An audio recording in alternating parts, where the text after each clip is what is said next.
ସମାଧିସ୍ଥ ହୋଇଥିଲେ ସେତେବେଳେ ଦେବତା ମାନେ ସ୍ୱର୍ଗରେ ଦୀପ ଜାଳିକି ପ୍ରାର୍ଥନା କରିଥିଲେ ହେ ଶଙ୍କର ଭଗବାନ ଆପଣ ଜାଗନ୍ତୁ ଆପଣ ଜାଗିଲେ ଦେବଲୋକ ଜାଗିବ ଦେବଲୋକ ଜାଗିଲେ ମାନବକୁଳ ଜାଗିବ।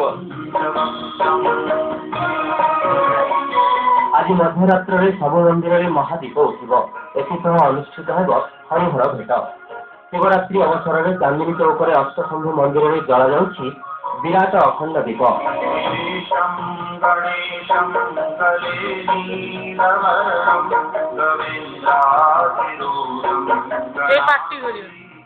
ଭକ୍ତମାନେ ଏହି ଦୀପରେ ଘିଅ ଦାନ କରିଛନ୍ତି। ନିଜର ମନସ୍କାମନା ପୂରଣ ପାଇଁ ବହୁ ସଂଖ୍ୟାରେ ଭକ୍ତ ଭୋଗ ଫୁଲ ନେଇ ମହାଦେବଙ୍କ ନିକଟରେ ପୂଜା କରିଛନ୍ତି। କିନ୍ତୁ ବରାଦ ନଥିଲା ମହାଦେବଙ୍କ ବରାଦ ନଥିଲା ସେଇ ବର୍ଷ ବରାଦ ଥିଲା ହେଇଗଲା।